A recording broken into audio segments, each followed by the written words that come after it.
नमस्कार दोस्तों, स्वागत है आपका हमारे यूट्यूब चैनल नीमच फार्मिंग में। आज फिर से हम लेके आए हैं एक नया वीडियो आपके लिए। जैसा कि हमने पिछले वीडियो में बताया था कि हम डे बाय डे आपको जानकारी के अनुसार पार्ट में वीडियो बताएंगे। पशुपालन की जानकारी पूरी तरह से आपको धीरे धीरे करके एक एक पार्ट में बताई जाएगी। तो आज का हमारा टॉपिक था कुछ ज़रूरी दवाइयाँ, जो पशुपालन में दवाइयाँ कहो या टॉनिक कहो। वैसे तो इनमें से दवाइयाँ नाम हम नहीं दे सकते हैं, क्योंकि ये सारे ज़रूरी टॉनिक है जो कि पशुओं को देना अनिवार्य रहता है। इनमें से सबसे पहले महत्वपूर्ण बात आज हम करेंगे डीवर्मिंग के ऊपर। दोस्तों, अगर आपको डीवर्मिंग की जानकारी बिल्कुल ही नहीं है तो हम समझ लेते हैं कि डीवर्मिंग पशुपालन में सबसे ज़्यादा ज़रूरी है। चाहे वो बछड़ी हो, गाय हो, भैंस हो, पशुपालन में बिना डीवर्मिंग के पशुपालन संभव नहीं है। अब डीवर्मिंग कौन सी करनी है, कब करनी है? डीवर्मिंग दोस्तों, पशुओं के पेट में कीड़ों को मारने के लिए डीवर्मिंग, जो पशुओं के पेट के कीड़े मारने की दवाई अपनी भाषा में बोली जाती है। नए पशुपालकों के लिए मैं बता रहा हूँ, मेरे भाई सभी जानते हैं वैसे, लेकिन कुछ नए पशुपालकों के लिए मैं विस्तार से बता रहा हूँ। पशुपालन में गाय भैंस के पेट को कीड़ों की मारने की दवाई को डीवर्मिंग कहते हैं। डीवर्मिंग करना पशुपालन में बहुत ज़्यादा ज़रूरी है। इसके बिना अपनी गाय को दूध पर लाना संभव नहीं है, गाय को प्रेग्नेंट कराना संभव नहीं है, बछड़ियों की ग्रोथ कराना संभव नहीं है।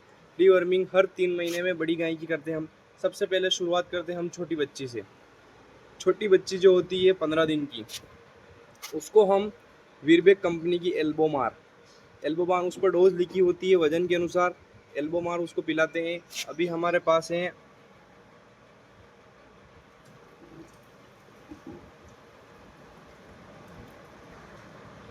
ये नीलजान, इसी कंपनी की आती है एल्बोमार। अभी हमारे पास वो पैक नहीं है, तो नीलजान जो होती है वो हम बड़ी गाय में यूज़ करते हैं, और एल्बोमार छोटी बच्ची में। 6 महीने तक हम एल्बोमार ही यूज़ करते हैं। मैं आपको डिस्क्रिप्शन में नीचे नाम दे दूंगा उसका। वीरबेक कंपनी की एल्बोमार सीधा नाम है। तो 6 महीने तक हम उसको, पहले बच्ची पैदा होते ही उसको 10 से 12वें दिन हम डिवर्मिंग करते हैं।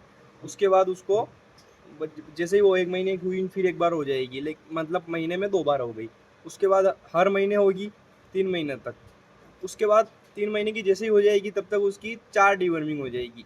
3 महीने की, उसके बाद हम उसको 3 महीने बाद करेंगे वापस 6 महीने की होने पर। 6 महीने की होने के बाद उसको हम वापस हर 3 महीने में करेंगे। तो 6 महीने तक हम उसको एल्बोमार ही चलाएंगे। उसके बाद उसको टेबलेट से करेंगे। बड़ी गाय में हम नीलजान भी यूज़ करते हैं हर 3 महीने में। जो गाय प्रेग्नेंट होती है या एआई हो चुकी होती है उसमें हम नीलजान यूज़ नहीं करते हैं। उसमें हम प्रेगनेंसी से कोई भी ले सकते हैं। हम लेते हैं ये जेनवेट इंटास कंपनी की, ये जेनवेट इंटास कंपनी की 6 ग्राम आती है। आप अपनी डॉक्टर की सलाह से ही पशु के वजन के अनुसार दें। ये टेबलेट बड़ी है तो बड़े जानवर पर, तो आप अपने पशुओं को वजन के अनुसार दें। छोटे जानवर में इसका यूज़ पूरा नहीं करना है, डोज के अनुसार इसका उपयोग करना है। लिक्विड जो होती है वो तो हम एमएल के डोज के हिसाब से दे देते हैं, लेकिन कई बार पशुपालक 1 साल की बछड़ी को भी पूरी 6 ग्राम दे देते हैं, तो हम उसको सजेस्ट नहीं करेंगे कि पूरी 1 साल की बछड़ी को आप 6 ग्राम दें। अब डीवर्मिंग के बाद सबसे ज़्यादा ज़रूरी है लीवर। पशु का लीवर पूरी तरह से तब तक कार्य नहीं करेगा। आप उसको कैल्शियम दे दो, भूख की गोलियां दे दो, कुछ भी दे दो, उसका दूध नहीं बढ़ेगा, उसकी भूख नहीं बढ़ेगी जब तक उसका लीवर काम नहीं करेगा। लीवर के लिए हम प्रोटोन लीवर टॉनिक यूज़ करते हैं।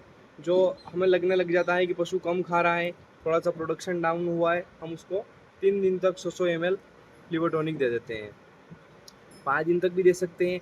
लगातार हम 5 दिन से ज़्यादा नहीं देते हैं। डोज थोड़ी सी बढ़ा के 50-60 ml की जगह 100 ml दे देते हैं, लेकिन 5 दिन से ज़्यादा नहीं देते हैं। इसका बहुत शानदार रिजल्ट है। जो पशु मतलब अच्छा भी खा रहा है फिर भी उसको दे दो तो दूध प्रोडक्शन बढ़ा देगा, क्योंकि लीवर टॉनिक आप दे सकते हैं, विटामिन सब कुछ है इसमें, बहुत ज़्यादा ज़रूरी है। और मैं तो इसको बहुत ज़्यादा ज़रूरी मानता हूँ लीवर टॉनिक को। लीवर टॉनिक पशुपालन में सबसे ज़्यादा महत्वपूर्ण है, क्योंकि लीवर का कार्य आप खुद समझते हैं। लीवर का कार्य करना बहुत ज़्यादा ज़रूरी है। इसके अलावा आप दूध बढ़ाने के लिए कैल्शियम दे दोगे, लेकिन लीवर सही से काम नहीं कर रहा है तो दूध नहीं बढ़ेगा। उसके बाद हम पशु प्रेग्नेंट पशुओं के लिए सबसे महत्वपूर्ण इसको अडर स्ट्रॉन्ग एच, लास्ट के 2 महीने, 1.5 महीने, 1 महीने 10 ml सुबह, 10 ml शाम को हम इसको, इससे अडर की काफ़ी अच्छी ग्रोथ होती है और अडर एकदम फिट मजबूत बना रहता है। उसके बाद आ गया आपका यूट्रीवाई।